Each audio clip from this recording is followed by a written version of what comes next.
and it goes like this. First, intake.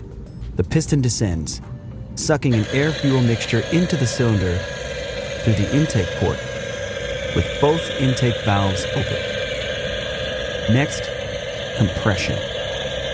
With all valves closed, the piston comes back up, compressing the fuel and air mixture for more powerful combustion. Then, the power stroke.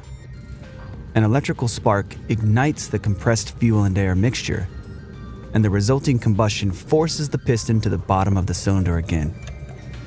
A connecting rod transfers this power to the crankshaft. Finally, exhaust. The piston comes